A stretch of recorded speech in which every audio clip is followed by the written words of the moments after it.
Et donc, on va pouvoir commencer, en fin de compte, le webinaire, puisqu'on a mis un petit peu le cadre pour ce webinaire. Alors, la dernière fois, qu'est-ce qu'il y avait? Juste un petit rappel très rapide. Il y avait le webinaire sur la confiance en soi. Donc, pareil, si vous êtes abonné, vous recevez aussi bien le replay, le support, etc. C'était le 85e. Le prochain, ça sera la performance et la réussite. Et bien sûr, comme souvent, je vais utiliser la pyramide de 10, qui est un outil très puissant sur lequel je vais pouvoir traiter le sujet. Donc, si ça vous intéresse, pareil, vous vous inscrivez sur Eventbrite et ben, ça va se passer classiquement. Vous allez recevoir les invitations, etc. Aujourd'hui, qu'est-ce qu'on va faire? On va parler de la gestion du temps. Est-ce la bonne approche? Alors, ce que je vais partager aujourd'hui avec vous, c'est tout ce qui est bien sûr la gestion du temps. Et j'ai aussi pas mal de carousels sur LinkedIn qui traitent du sujet. Notamment, il y a un post qui est apparu il y a à peu près 3 semaines, que j'avais même fait avant les vacances, sur la parabole du petit caillou, qui traite aussi de la gestion du temps. Alors, la question du jour, qu'est-ce que ça va être? En pourcentage, combien de tâches prévues réalisez-vous au quotidien? 5, 10, 15, 20, 50%, à peu près sur cette échelle-là, combien vous réalisez? C'est juste, il n'y a pas de piège, hein, c'est juste pour se mettre un petit peu en chauffe, comme on dit. Et donc, mettez vos réponses dans le chat. Hein, vous mettez juste un pourcentage, là ça va être simple. Hein, voilà. Et puis comme ça, on va voir un petit peu combien vous estimez. Et comme ça, moi, ça va me donner aussi un petit peu... voilà. 50, 70, 40, 80, 35, 60, 50, 50, ok, 60, la majorité c'est 50, 60, 40, 60, 60, ah, il y a un tir complet de 60 là. Ok. Donc, il n'y a pas eu quand même de 100%. Hein. Alors, en général, qu'est-ce qui se passe? C'est qu'on fait ce qu'on appelle une to-do list. Hein. J'en fais, je pense que vous en faites aussi, c'est le truc classique. Et puis, on barre régulièrement les choses, et puis de temps en temps, bien sûr, ben, il y a des choses qui ne sont pas faites. Hein, donc, je pense que tout le monde a fait ça. On fait des listes, des fois des très grandes listes. Et puis, ben, il y a des fois, on ne fait pas tout. Puis, les choses qu'on ne fait pas, ben, de temps en temps, on ne les remet pas sur la nouvelle liste, surtout. Donc, qu'est-ce qui se passe? C'est que toutes les tâches ne sont pas toujours réalisées et réalisables. On est frustré parce qu'on se dit, ouais, je suis pas bon, je suis inefficace. Enfin, il y a tout ce discours interne un peu négatif qui vient. Ça agit sur notre confiance. Et bien sûr, on a un manque de temps pour tout faire. Donc ça, c'est généralement ce qui se passe. Alors, quoi faire? Ben, c'est que cette liste, on mette des filtres et qu'on passe cette liste dans des filtres pour faire la vraie to-do list. Voilà. C'est-à-dire, c'est OK, on a toutes les idées, on va prendre cette liste-là, on va la trier et on va en compte sortir des choses de cette liste-là. Quitte à garder ce qui n'a pas été mis. Mais déjà, on va se focaliser sur une liste beaucoup plus réduite. Et plus ça sera réduit, plus on aura de chance de faire les choses. Alors, quels sont les filtres? Quels sont mes filtres? Maintenant, je vais vous parler de mes filtres à moi.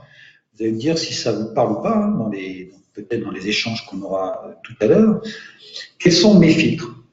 Mes filtres, c'est le premier qui est pour moi le plus important, qui est le prioritaire, qui aujourd'hui, je ne le connaissais pas il y a quelques années, mais qui est l'alignement. L'alignement, c'est qu'est-ce que je veux réellement pour moi? Qu'est-ce qui est important pour moi? Voilà. L'alignement, c'est qu'est-ce qui me va? Je fais pas des choses qui sont pas alignées, pas des choses qui sont utiles. Tout à l'heure, je formais des gens en groupe de mastermind et on parlait qu'aujourd'hui, dans l'entrepreneuriat, dans des organisations, on leur dit faites un business plan, ça sert à rien, mais il faut le faire. Ben, faire des choses qui sont inutiles et qui ne servent à rien, c'est inutile. Donc là, c'est quelque chose qui, pour moi, n'est pas aligné. Aujourd'hui, je dis toujours aux entrepreneurs, ne faites pas de business plan. Si vous devez en faire un, ça doit vous prendre 5 minutes parce qu'il faut le faire pour votre banquier, il est content. Mais de toute façon, business plan, il y a tellement d'incertitudes aujourd'hui, il suffit qu'il y a une pandémie, par exemple, ou il y a un attentat, du jour au lendemain, votre business plan, il ne vaut plus rien. Vous l'avez fait pendant 2 jours très bien, le soir même, il y a quelque chose qui arrive, c'est fini, votre business plan, il est mort. Hein, parce qu'il y a beaucoup d'incertitudes aujourd'hui. On ne peut plus prévoir avec des états prévisionnels d'une manière linéaire. Donc l'alignement, c'est ça. C'est être clair et savoir ce qui est utile et important pour vous. Et dans l'entrepreneuriat, parce que j'ai quand même basé beaucoup sur l'entrepreneuriat, mais dans le management, c'est pareil, beaucoup d'alignements n'existent pas. C'est-à-dire, on fait des choses parce qu'il faut le faire ou parce qu'on a toujours eu l'habitude de faire, mais on ne sait pas vraiment l'utilité et surtout, c'est pas dirigé vers quelque chose de commun. Alors souvent, des gens ils disent un objectif commun. Moi, je parle d'une vision commune, de quelque chose qui inspire et qui aspire les gens à aller sur la même voie. Donc pour moi, quand je fais ma to-do list, je me pose toujours la question, est-ce que c'est aligné ou pas avec mon projet d'entreprise? Quand je fais mon to-do list entreprise, hein, quand je fais ma to-do list, par exemple, personnelle, je me pose une autre question, mais qui est un peu dans le même genre. Est-ce que c'est important pour moi? Est-ce que c'est aligné avec le projet de mon entreprise? Et mon alignement, il est clair. Je sais où je vais, pourquoi je le fais. C'est mon pourquoi. Si cela a du sens, je la laisse. Si c'est quelque chose qui n'a pas de sens, je dégage. Un exemple tout simple, la première chose que je fais, une des premières choses que je fais quand j'ouvre mon ordinateur, j'ai mon Gmail qui apparaît. J'ai plein de mails le matin. Ben, j'en enlève. Ce matin, je les ai tous enlevés parce qu'ils n'avaient pas de sens. Je ne les regarde même pas. Je vois l'objet, je vois d'où il vient, je dégage. Et j'en garde de temps en temps, un ou deux, ou des fois plus, mais je ne garde que ce qui est important et qui est aligné avec mon entreprise. Tout le reste, les pubs, c'est normal, hein, on va me dire c'est normal, mais il y a des choses, des communications qui ne sont pas importantes pour mon projet, j'enlève. Parce que sans ça, ben, je vais prendre quelques minutes à chaque fois, peut-être pour y répondre, ou pas d'ailleurs, et ces petites choses mises au bout du jour vont me prendre une demi-heure, 1 heure. Et moi, je ne veux pas travailler jusqu'à 22 heures parce que j'ai perdu mon temps ou que j'ai fait des choses inutiles. Le problème après, c'est qu'après, on va fournir du travail, on va prendre de l'effort, mais ça ne va pas fournir de résultats. Donc moi, je me concentre sur des choses importantes qui font du résultat par rapport à ce qui est important pour moi. Donc c'est pour ça que je suis très aligné. Et très rapidement, je peux prendre une décision, c'est important, c'est aligné, je garde, c'est pas aligné, je jette. Mais même avec mes clients, hein, il y a des fois des gens qui m'appellent pour me faire travailler et je leur pose 2 questions. Si c'est pas aligné, même si c'est un contrat, même s'il y a de l'argent à la clé, je leur dis non, c'est pas pour moi, au revoir. Ils me disent, je suis désolé pour vous. Je dis, vous n'êtes pas désolé. Moi, je suis aligné, je sais où je vais, je sais pourquoi je le fais, et ça rentre pas dans mon axe d'alignement. Soit à cause de mes valeurs, soit à cause de ma vision, soit à cause de mon ambition, soit à cause de pas mal de choses, mais c'est très clair. Et ça me fait gagner un temps fou. Parce que les gens, ils sont toujours débordés, les entrepreneurs, mais ils font beaucoup de choses qui n'ont pas de sens. Et moi, je fais beaucoup plus de choses qu'eux, enfin, quand j'en fais moins, mais je fais les choses utiles. Donc, l'alignement, ça, c'est quelque chose d'important. Il faut prendre le temps. Et souvent, ça prend du temps. C'est prendre du temps de s'aligner pour en gagner énormément derrière. L'alignement, ça peut prendre quelques mois. Quand moi, mes gens, ils viennent en groupe de mastermind, c'est entre 3 et 6 mois. Quand ils sont à distance, entre 6 et 12 mois. Mais une fois qu'ils sont alignés, je peux vous dire qu'ils gagnent du temps, ils sont beaucoup plus efficaces et surtout, ils sont moins stressés. Donc, ils gagnent en qualité de vie. Hein, il ne faut pas attendre la crise de la quarantaine pour s'aligner. Parce qu'en général, on fait un alignement à la crise de la quarantaine. C'est ça qui se passe. Donc, je vais définir ce qui est important pour moi et donc prioritaire. Pas ce qui est urgent, ce qui est important. Entre une phase importante et une phase urgente, je prends la phase importante. Entre une phase importante et urgence et une phase importante, je prends une phase importante et urgence parce qu'elle est importante et urgence. Donc, il faut qu'elle soit faite tout de suite. Mais si c'est pas important, je fais passer d'abord l'important et après je fais passer les autres choses. Et notamment, vous pouvez faire sur les choses qui ne sont pas importantes, le déléguer si par exemple vous êtes manager ou si vous avez des gens dans vos équipes. Vous, votre rôle, c'est de garder les choses importantes à traiter. Pour cela, vous le verrez dans le support que vous recevrez, il y a deux webinaires sur lesquels j'ai traité de l'alignement, c'est le numéro 45, qui est un des best-sellers, justement, et le numéro 62, qui est par où commencer. Parce que justement, quand on ne sait pas par où commencer, on a plein de choses, mais on n'a pas fait le tri, on ne s'est pas aligné, on n'a pas commencé à dire qu'est-ce qui est important, qu'est-ce qui est urgent. Et une fois qu'on commence à mettre ces choses dans l'ordre, et on commence par la plus importante et on avance. Et à un moment donné, quand c'est pas du tout important, on les dégage et tout, parce qu'il y a toujours des choses importantes qui arrivent. Important, c'est les choses qui ont du sens, des choses qui sont utiles, des choses qui sont alignées. Voilà. Après, vous mettez les mots que vous voulez, mais c'est ça. L'important, l'utilité. Avant, mes entreprises, peut-être même encore maintenant, mais je sais que souvent, quand j'étais un jeune salarié, et je demandais pourquoi on fait ça. Ne te pose pas de questions, Eric, on a toujours fait ça, fais-le. Ça, c'est quelque chose qui n'a pas de sens. Parce que c'était peut-être important il y a quelques années, mais aujourd'hui, ça n'a plus de sens, c'est plus important, et ça n'a plus de raison d'être. Voilà, plus de raison d'être. Il y a même dans des sociétés qui sont, pour ceux qui connaissent les entreprises libérées, ou les SARA, les sociétés à responsabilité augmentée, une règle qui s'appelle la règle des 5 C. La règle des 5 C, c'est con et c'est comme ça. Si c'est con et c'est comme ça, si tu ne sais pas pourquoi tu le fais, tu es obligé de ne pas le faire. Il faut que quand tu fasses une tâche, il faut qu'on t'explique l'utilité de la tâche. Et s'il n'y a personne qui est capable de te dire l'utilité de la tâche, tu ne la fais pas, ça veut dire que ce n'est pas utile. Un jour, on m'a donné un exemple dans une société pharmaceutique avec plein de contrôles, vous savez, les médicaments. Une grosse entreprise française. Et à un moment donné, un opérateur, il a dit, mais pourquoi on fait ce contrôle? Ça sert à rien, il faut le supprimer. Et tout de suite, il y a certains gens qui ont dit, non, surtout un contrôle, il ne faut pas le supprimer. Il a dit, non, expliquez-moi. Une fois après réflexion, ils se sont aperçus que ce contrôle n'avait plus de raison d'être parce qu'il y avait eu des contrôles en amont, en aval, qui en fin de compte annulaient, voire même ce contrôle-là pouvait être dangereux parce qu'il pouvait porter à confusion. Donc ils l'ont retiré.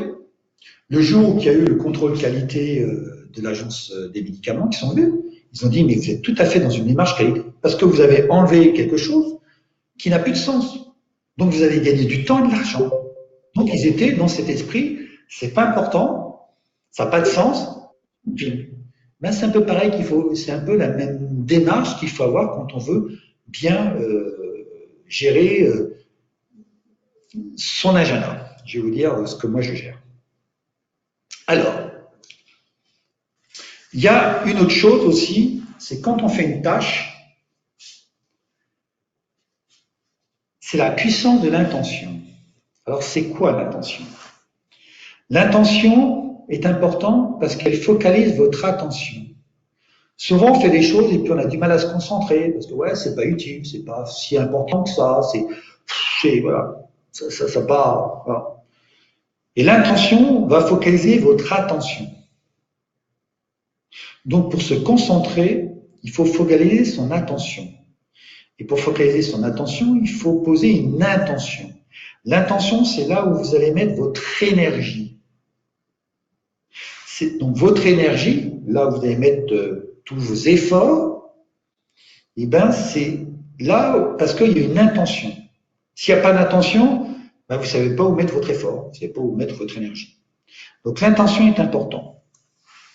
Mais ce qui est intéressant, souvent pour se motiver encore plus, c'est creuser l'intention de l'intention.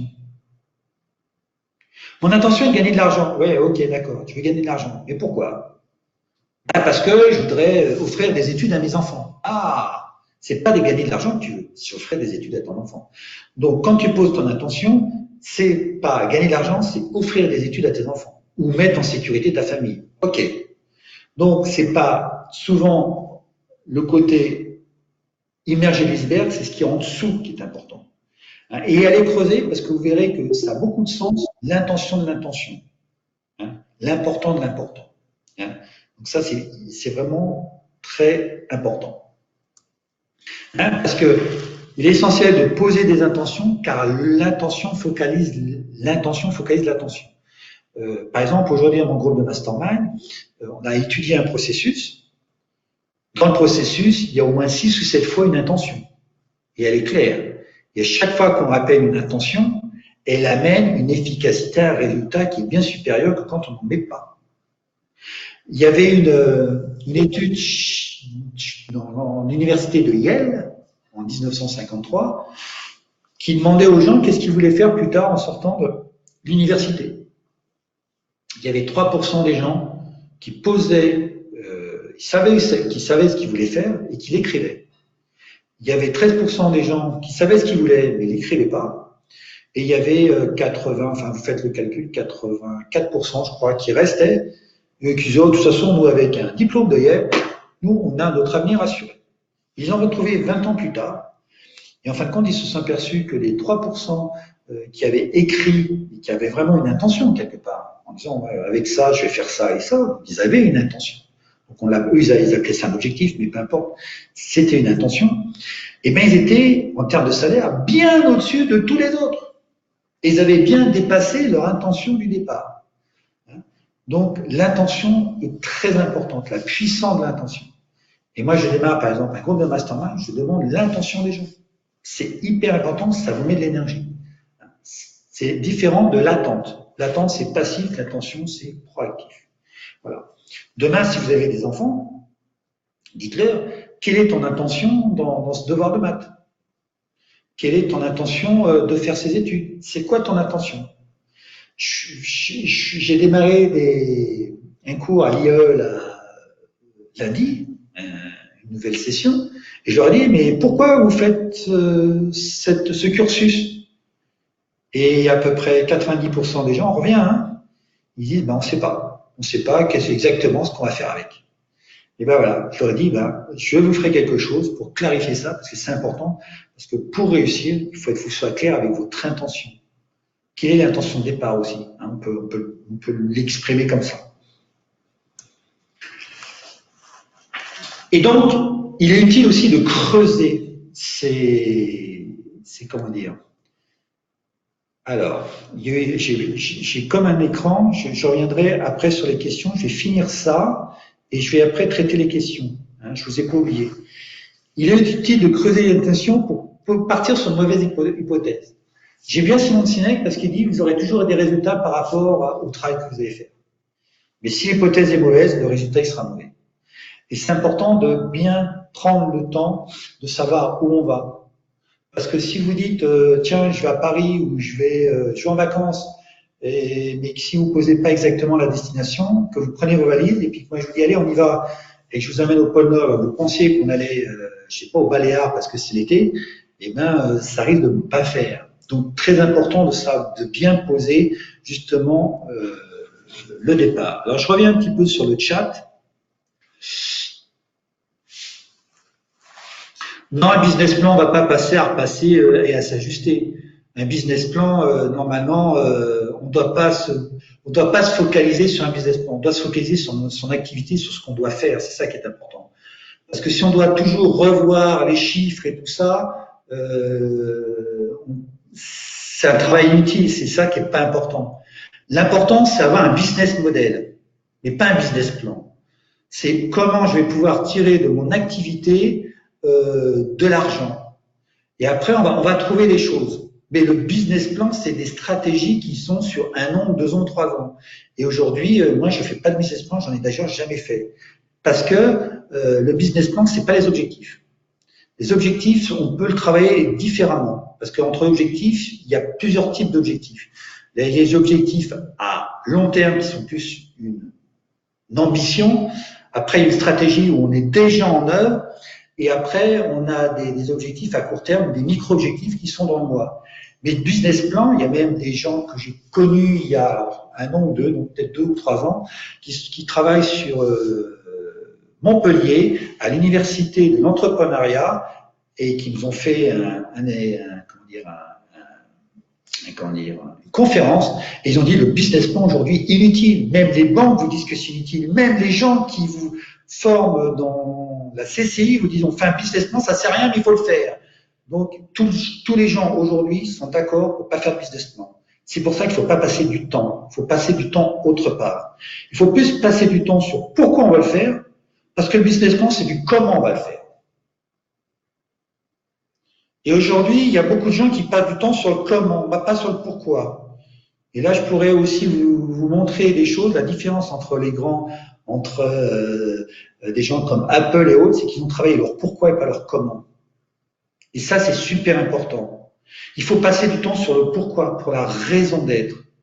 Et aujourd'hui, 99%, même des grandes sociétés, passent du temps sur le comment. Alors, ça peut marcher sur le comment, mais à un moment donné, on plafonne vite. On n'arrive pas à passer des caps parce que le pourquoi est là pour inspirer les gens, inspirer les clients, inspirer les bons collaborateurs, inspirer les investisseurs, inspirer les partenaires, inspirer et en même temps fidéliser. Et on n'a pas besoin de mettre de l'argent pour essayer de fidéliser parce qu'on inspire et on n'a pas besoin de mettre de l'argent pour fidéliser les clients. Et ça, c'est super important. Alors, l'alignement, c'est quoi? L'alignement, c'est mettre de la cohérence dans un projet. Que votre pourquoi, votre quoi et votre comment soient alignés, soient cohérents. Que votre valeur, par exemple, elles soient incarnées. C'est pas dire que je mets des valeurs et puis en fin de compte, je m'en fous. Hein, souvent, moi, je sais que y a des gens, ils passent la ligne rouge, ils vont contre leurs valeurs, ils sont pas bien, ils n'ont pas les résultats qu'ils veulent et puis ils se plaignent parce qu'ils ont été contre leurs valeurs. Par exemple, si je reprends l'exemple de tout à l'heure où quelqu'un voulait me faire, je sais pas si c'est à vous, qui voulait me faire embaucher sur un mastermind à l'EDEC, j'ai dit, mais c'est en anglais ça en EDEC. Ouais, elle dit oui. Ah, je dis non, c'est pas pour moi. J'aurais pu dire oui, mais moi c'est très clair, ça sera aucune intervention en anglais. J'ai à la rigueur, vous m'apportez un traducteur, mais ça sera pas, je le ferai pas en anglais. Même si j'ai tous les supports, même si j'ai tout ce que je veux, je ne le fais qu'en français. Parce que c'est trop subtil, la ressource humaine. J'aurais pu dire, ouais, allez, ouais, j'y vais. Et bien, si j'y vais, je passe la ligne rouge. Et là, je suis désaligné.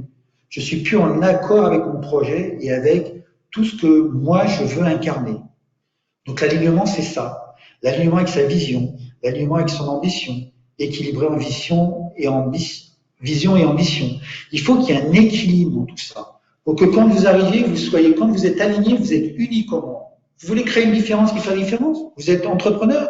Vous êtes coach? Vous voulez créer la différence? Alignez-vous. Et vous ne serez plus un coach, vous serez autre chose. Hein, je prends cet exemple parce qu'en dans le 06, là où j'habite, il y a 1000 coachs.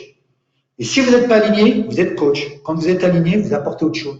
Vous apportez vos différences, vous transpirez vos différences, vous inspirez les gens et les bons clients. Parce que quand vous êtes aligné, vous allez jouer une certaine musicalité intérieure. Hein, vous allez avoir une certaine vibration. Et cette vibration va attirer certaines personnes. Et donc là, vous avez intérêt à être authentique. Plus on est authentique, plus on est aligné. Plus on est aligné, plus on est heureux, plus on est serein, et plus on va attirer les bons clients. Et moins on aura, excusez-moi, d'emmerde. Alors, Aliette, l'alignement pour moi, c'est suivre mon intuition, aller là où nos valeurs ne sont pas alignées. Alors, c'est pas que l'intuition. L'intuition te permet de créer ton alignement. C'est une bonne intelligence pour savoir où tu dois aller. Mais il n'y a pas que l'intuition. Il y a l'émotionnel qui est important. Alors, je ne sais pas si tu mets l'émotionnel dans l'intuition, mais pour moi, c'est deux choses différentes puisque c'est deux fonctions. C'est des fonctions irrationnelles, mais qui ne sont pas du tout les mêmes. Il y en a un, c'est le 6e sens et l'autre, c'est les 5 sens. Tu vas te servir de ça pour créer ton alignement. Oui. Mais pour moi, c'est pas l'intuition. Hein. Il faut les actions qui font avancer le business. Alors, l'alignement, tu vas commencer par quelque chose d'irrationnel, d'invisible, d'invisible. Et plus tu vas aller sur quelque chose de visible et de plus palpable. Et souvent, les gens vont sur du palpable, des actions, et ne montent pas vers l'invisible. Commencez par l'invisible et descendez par le visible. Et pour ça, je me servirai encore de la pyramide de 10 pour vous l'expliquer. Et souvent, les gens, ils sont sur le comment. Et c'est vrai, quand on commence une entreprise, la première chose qu'on dit, ah super, et comment tu vas faire? Mais on vous demande jamais pourquoi tu le fais. C'est souvent le comment. Comment tu vas trouver des clients? Comment tu vas trouver de l'argent? Comment tu vas faire ci? Comment tu vas faire ça? Voilà, parce que ça, c'est concret. Voilà. Le pourquoi, l'irrationnel et tout, on ne le passe pas. Et puis on se dit souvent, oh, ça, c'est pas important. Et si, c'est le plus important. Le pourquoi est le plus important. Parce que c'est quelque chose d'invisible. Et l'invisible, c'est ce qu'il y a de plus puissant. Parce que l'invisible, l'inspiration, c'est invisible, c'est puissant. Hein. Mais on est rassuré sur le côté matériel, le côté concret. Allez chercher votre pourquoi. Alors, merci Eric.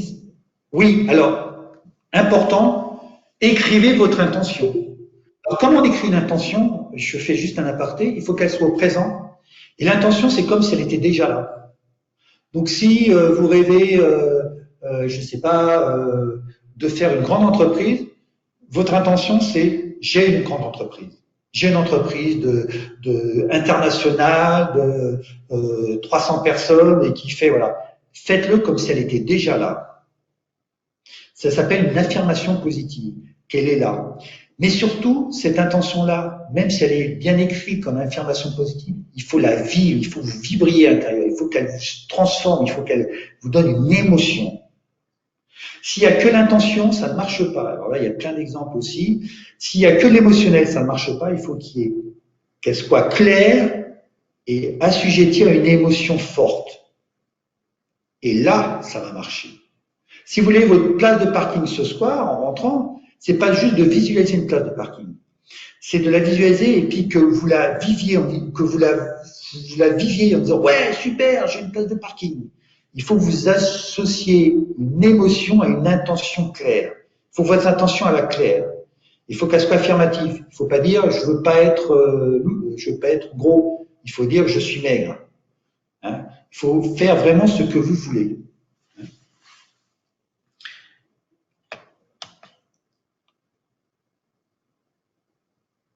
Et oui, c'est le cœur et c'est l'action qui fait. C'est pas le business plan. C'est pas parce que tu as un business plan, si tu ne mets pas l'action, ça ne marchera pas. Voilà.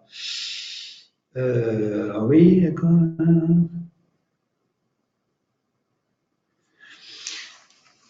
Ouais, mais le problème du business plan, c'est qu'on fait des actions à trop long terme. Et aujourd'hui, on est dans un monde d'incertitude. On va être très flexible. Et souvent, quand on fait un business plan, on n'est pas flexible. Donc, il faut mieux aujourd'hui faire des micro-objectifs tous les mois, ayant une stratégie à long terme avec un cap là, et puis à un moment donné, être dans son intuition et être en capacité de capter les opportunités. Parce que quand on est trop rigide aussi sur un plan, en général, on n'y bouge pas. Parce qu'on dit, voilà, j'ai réfléchi pendant 3 jours, je bouge plus maintenant.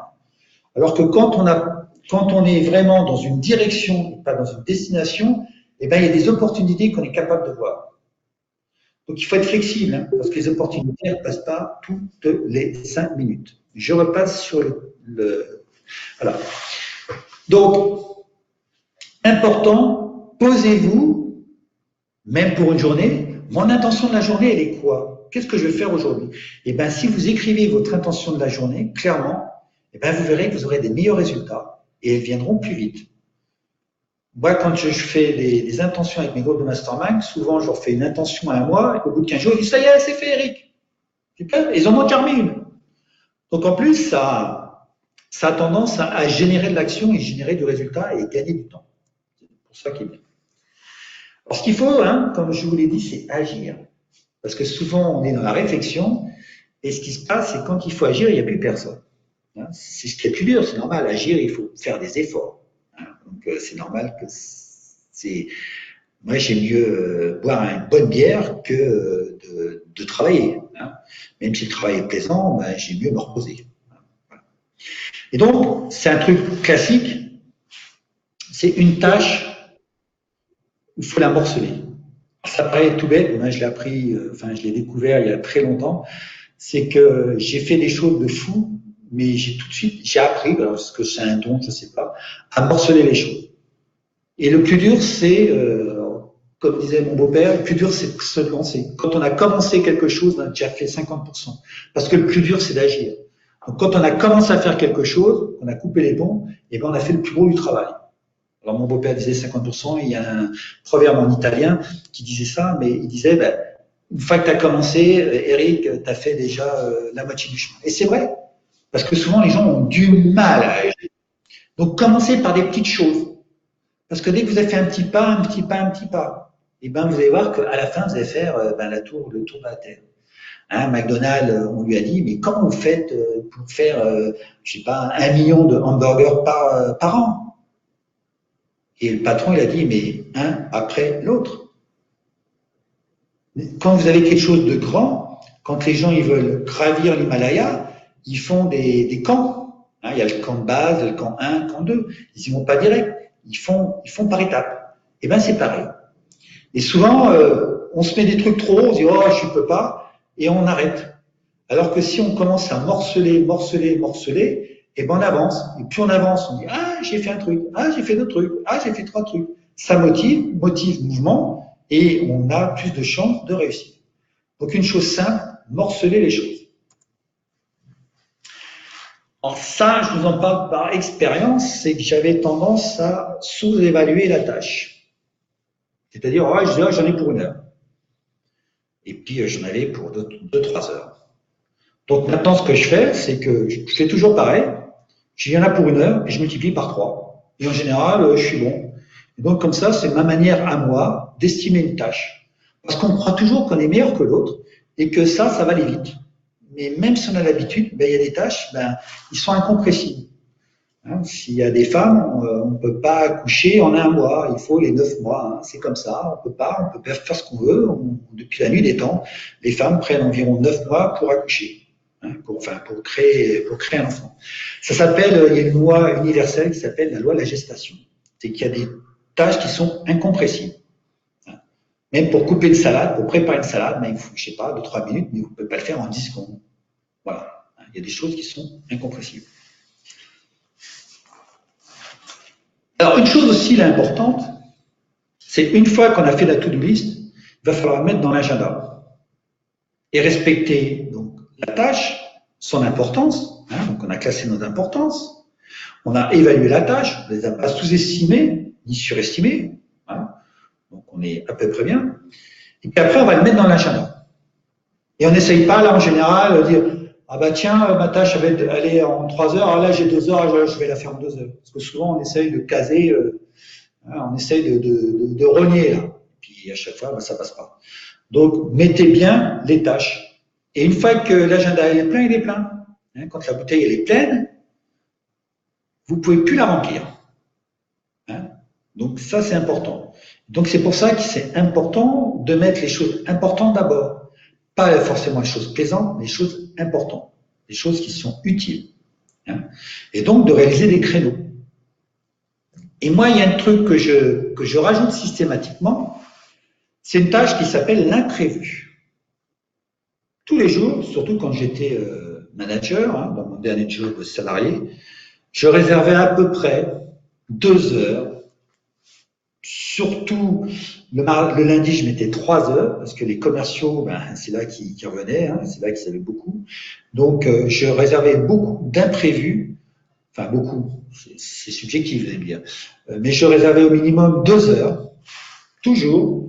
En général, je les mettais entre 10 et 12, parce que c'est là que j'avais les coups de téléphone de mes commerciaux ou des gens que j'avais l'habitude, parce qu'il y avait toujours un truc. Ah Eric, au fait, j'ai un truc à te dire, est-ce que tu peux me dépanner? Je ne l'avais pas mis dans le genre. C'est urgent, tu sais, moi j'ai mon rendez-vous avec mon client à 2 heures, il faut vraiment que tu me fasses ça. Bon, je laissais tout tomber et je le faisais. Donc j'avais un créneau d'imprévu. Si l'imprévu n'arrivait pas, je continuais ma to-do list. Mais si l'imprévu arrivait, c'était pas grave parce que je l'avais programmé. Et ça, on en a tous des imprévus. Tous. Un coup de téléphone, une réunion importante. Enfin, moi aujourd'hui, j'en ai pratiquement pas. Mais quand j'étais salarié, j'en avais beaucoup. Et quand on ne s'organise pas comme ça, on en a énormément. On est toujours débordé. Donc, l'imprévu, mettez comme si c'était un rendez-vous client. Hein?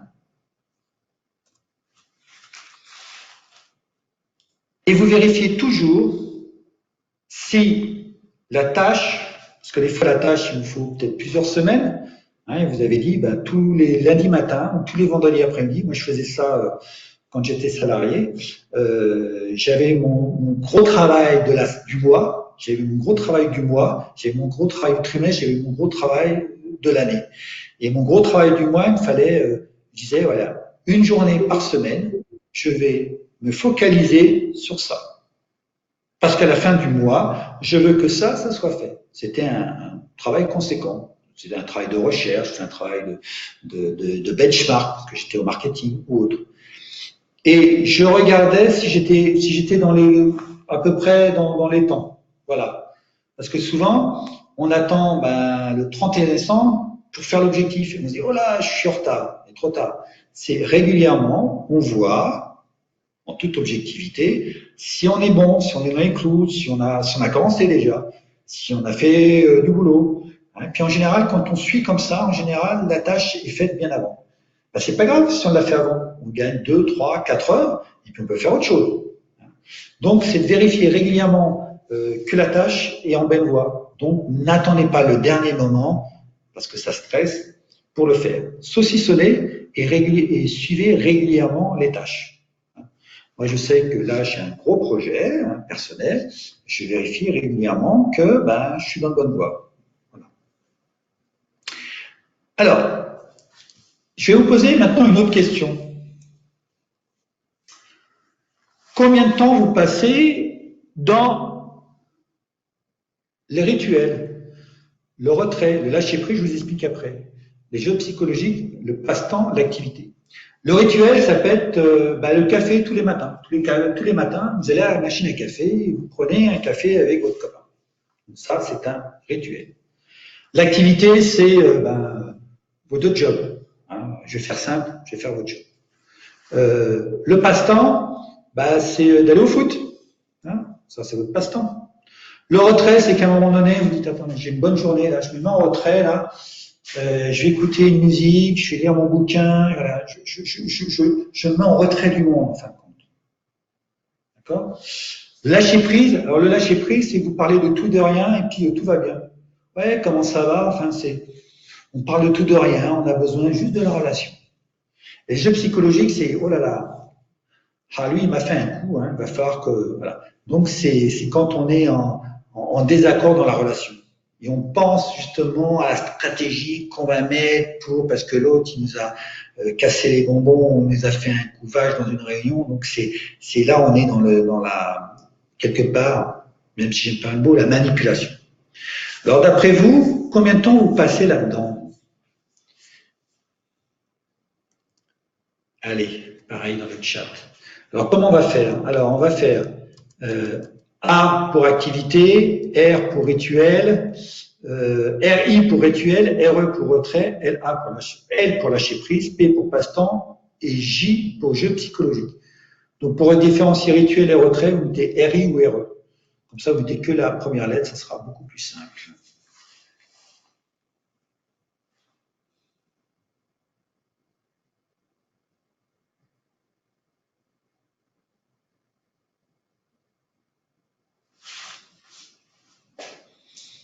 RI. Combien de temps vous passez? Beaucoup dans les rituels? Ouais.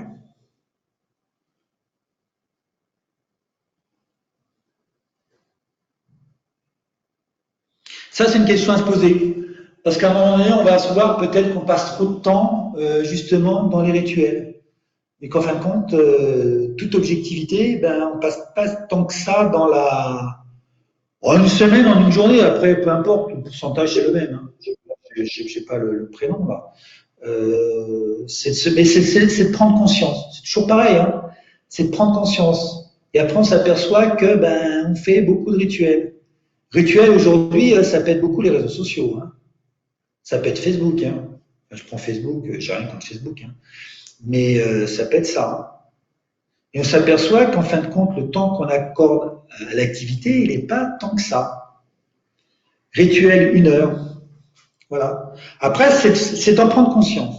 Et c'est dire, tiens, il manque du temps, j'arrive pas, sur quoi je vais pouvoir sur quoi je vais pouvoir grignoter. Parce que quelque part, le plus important, l'important, là, c'est l'activité. Par contre, il ne faut pas annuler tout. On a besoin du rituel, on a besoin d'une pause, on a besoin de lâcher prise, on a besoin de ça. Hein.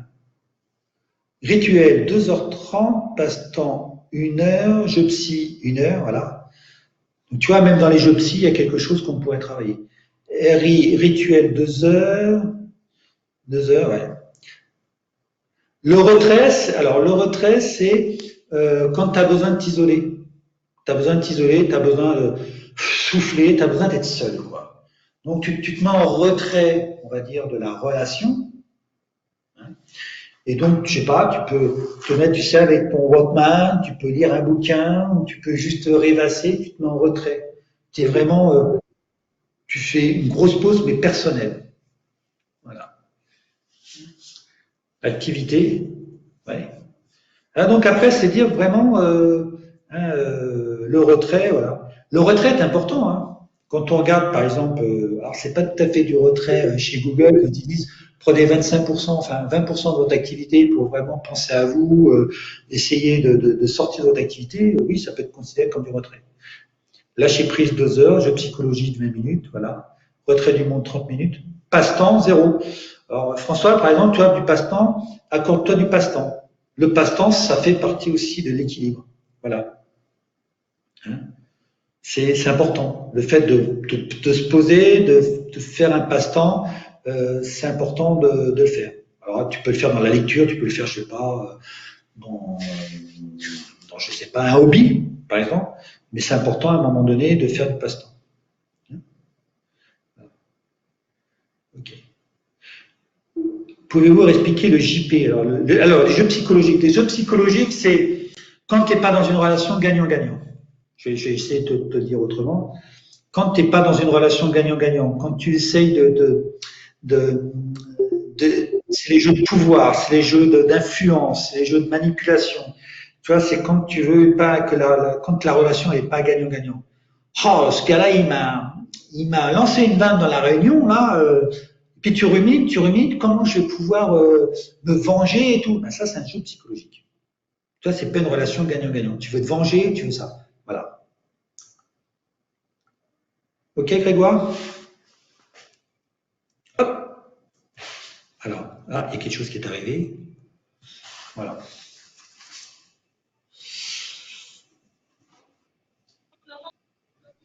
Alors, il y a une autre chose aussi qu'il faut savoir, qui peut vous faire perdre du temps et amener dans un conflit, c'est que vous venez pour de l'activité, pour du boulot, et l'autre personne, elle est là pour un rituel, pour boire un café. Donc, dans cette dimension-là, c'est important, c'est que vous soyez dans. Alors, on enlève les jeux psychologiques, hein, mais si vous êtes dans l'activité ou dans un rituel, si vous venez boire un café avec votre collègue, il faut que lui soit dans la même démarche, dans le même état d'esprit. Parce que si lui a envie de bosser, vous avez envie de boire un café, ça va pas marcher. Si vous venez pour boire un café et que lui il a envie de boire un café, là ça va bien se passer. Parce que vous êtes tous les deux dans le même état d'esprit. Donc dans la relation, c'est bien. Donc à un moment donné, il faut clarifier. On est là pour quoi? Pour bosser, pour passer le temps, pour faire du lâcher prise, pourquoi pas, ou pour boire un café, notre rituel du matin, là, ou notre rituel à 10 heures. Il y a des gens à 10 heures, quoi qu'il arrive, ils vont à la machine à café, ils vont à la boulangerie, ils s'achètent un croissant. Ok, peu importe. Mais que vous soyez sur le même niveau. Souvent, les conflits, c'est parce qu'on n'est pas au même niveau. On ne discute pas au même niveau. On n'est pas dans le même état d'esprit. Souvent, c'est pas grand-chose. Hein. Donc, sachez à un moment donné, si ça se passe pas, tu dis, oh putain, je suis là pour lui boire un café, et puis il me fait la gueule. Ben oui, parce que lui, maintenant, là, à l'instant, il a une activité, il doit finir un truc. Donc, d'habitude, il boit un café, mais là, il n'est pas dans cette phase. Hein. Donc, c'est important que quand vous êtes avec une autre personne, savoir si vous êtes sur le même niveau. Et moi, je fais attention dans les groupes de mastermind ou dans mes facilitations, c'est que j'amène toujours les gens au même niveau. Et je prends le temps de les amener là, au même niveau énergétique, au même niveau mental, au même niveau d'intention, au même niveau, voilà. Je les amène toujours pour amener vraiment beaucoup de résonance. Et une fois que c'est là, ça marche bien. Mais ça prend du temps. C'est comme quand on s'échauffe pour faire un 100 mètres, ça prend du temps. Alors, pour vous donner un exemple en termes de planification, alors il faut savoir, en général, si vous planifiez jour, jour, semaine, mois, année, court, moyen et long terme, il y a une bonne... quand on planifie trop court à la journée, on a moins de flexibilité, un bon espace-temps pour planifier son temps. Alors, je vais le dire maintenant, pour planifier son activité, parce que le temps, vous ne pouvez pas le planifier, le temps, c'est une seconde. Vous ne pouvez pas l'alléger, et puis c'est une question, c'est un sentiment. Quand vous ennuyez pas, le temps, vous ne voyez pas passer. Et puis quand vous ennuyez, le temps, ben, il est long. Alors que le temps, c'est le même. Donc, une chose qui est sympa, c'est planifier une semaine, voire même un mois, mais pas moins et pas plus. Parce qu'il y a trop d'imprévus, et puis après, on ne saucissonne pas assez. Donc, de faire des petites choses et d'en mettre un petit peu. Donc, d'en mettre un petit peu toutes les semaines, à la fin de l'année, vous verrez que vous avez fait beaucoup de choses. Donc, dans mes groupes de mastermind, qui est une réunion tous les mois, chaque membre planifie un objectif à un mois. Et je leur dis, à la prochaine date, tout est planifié, c'est quoi ton objectif? Et l'objectif, il doit être aligné par rapport à la vision, l'ambition, la stratégie, donc il doit être important par rapport à leur projet. Donc, ils fixent leur objectif et systématiquement, maintenant, il est réalisé avant et souvent ils en remettent un avant la prochaine date qui est souvent des fois refait. Donc, ils planifient un objectif, mais des fois, ils ont déjà fait un deuxième avant la session suivante. Donc, ça, c'est important. Faites des petites choses parce que vous allez les réaliser plus vite. Si vous les réalisez plus vite, vous allez être motivé. Si vous motivez, vous allez avoir tendance à en faire plus. Et souvent, on se dit, mettez-vous des objectifs ambitieux. Ouais, d'accord, super. Mais un objectif ambitieux, des fois, il est trop ambitieux, il n'est pas réalisable. Donc, objectif ambitieux, saucissonnez-le encore plus. Et, comme McDonald's, faites un pas après l'autre. Et si tout de suite vous voulez atteindre l'Himalaya au sommet, ben vous n'allez pas y arriver. C'est par étapes que vous allez y arriver parce que la progression d'un objectif, il n'est pas comme ça. Des fois, on a un imprévu, donc c'est pas droit, c'est pas linéaire. Donc c'est pour ça que plus vous allez faire des cours, plus vous aurez de satisfaction. Quand vous les aurez fait, fêtez-les. Appréciez aussi le chemin que vous aurez fait grâce au parcours que vous avez fait. Alors, comment accélérer l'atteinte des objectifs? En fin de compte, pour mieux gérer son activité. On ne gère pas le temps, on gère son activité. Comment on gère son activité? Travailler en collectif, parce que souvent, on n'a pas envie de se lever, par exemple, le matin pour faire son jogging. Et quand il y a votre copain qui sonne, j'y vais. Donc, au départ, on fait, en vrai, il faut que j'y aille. Et puis, une fois qu'on est parti, on se dit, en fin de compte, il a bien fait de passer. On sait que le collectif motive les personnes. Donc un jour c'est moi qui est démotivé, un jour c'est mon collègue, et puis à chaque fois on se motive et en fin de compte on arrive plus vite en collectif. Et donc moi je le vois bien dans mes groupes de mastermind, les entrepreneurs, des fois en une journée, c'est une personne qui me l'a dit, elle me dit Eric, en une journée tu m'as fait gagner 6 mois. J'ai gagné 6 mois d'efficacité en une journée grâce au collectif. Je dis tant mieux, j'ai fait mon job. Et donc ça c'est important. Et en général, quand quelqu'un définit un objectif en collectif, ça inspire les autres à faire pareil. Je sais qu'une personne a dit tiens, moi la semaine prochaine, ça fait 6 mois ou 1 an que j'ai envie de faire que je dois démarrer mon site internet et puis maintenant, allez, j'y vais. Et il y a une personne qui est en face, a fait moi aussi. Ah, tu me donnes une idée. Et toutes les deux, elles se sont mis l'objectif internet alors que ça faisait des mois que ça traînait. Et la fois d'après, c'était pas un site comme Coca-Cola, mais c'était un truc qu'ils avaient décidé, propre, avec ce qu'il fallait. Ils avaient tout prévu, mais c'était pas mis en action. Et là, le fait de le mettre, en fin de compte, leur site était fait. Elles étaient super contentes. Et puis, si vous n'y arrivez pas, ben, vous prenez ce qu'on appelle un sparring partner, ce qui se fait dans la boxe, c'est connu dans le sportif, même les sportifs de haut, surtout les sportifs de niveau, ils sont pas seuls, ils sont accompagnés. Parce qu'à un moment donné, ils ne voient pas ou ne veulent pas justement faire certains efforts alors qu'il est important de le faire. Alors, la citation du jour. Pour moi, on ne peut pas gérer le temps qui passe. En plus, le temps, c'est vraiment une invention humaine. Mais on peut gérer efficacement son activité par rapport à ce qu'on veut vraiment. Ça, c'est moi qui le dis. J'en suis plus que persuadé. La première chose, si vous voulez être efficace et bien gérer votre activité, clarifiez ce que vous voulez faire. Ça paraît une évidence, mais c'est important. Combien de fois, quand j'ai des entrepreneurs, souvent, je leur dis, mais qu'est-ce que vous voulez faire exactement? Quelle est votre différence qui fera la différence? Je leur pose quelques questions. Ils diraient que je ne sais pas trop. Ben, justement, si tu es un petit peu perturbé, déboussolé, si tu te disperses, eh ben, c'est parce que tu n'as pas clarifié exactement où tu veux aller. Donc, on va prendre notre temps, on va clarifier exactement où tu veux aller, et là, c'est un classique. Une fois qu'ils ont clarifié, déjà, ils changent intérieurement, et qu'est-ce qui se passe? Eh ben, ça va beaucoup plus vite et ils sont beaucoup plus efficaces. Et souvent, quand les gens ils sont mal organisés, ben souvent, ça vient qu'ils ne savent pas où ils vont. Donc, ben, ils font un truc, ils pensent, ils font de l'effort, alors ils travaillent, ils produisent, mais ne produisent pas par rapport à ce qui est important.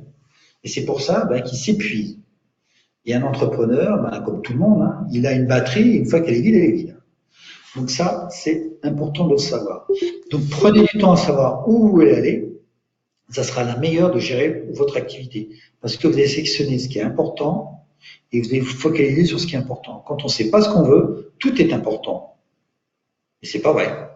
Et après, c'est surtout urgent. Alors, je vais arrêter l'enregistrement.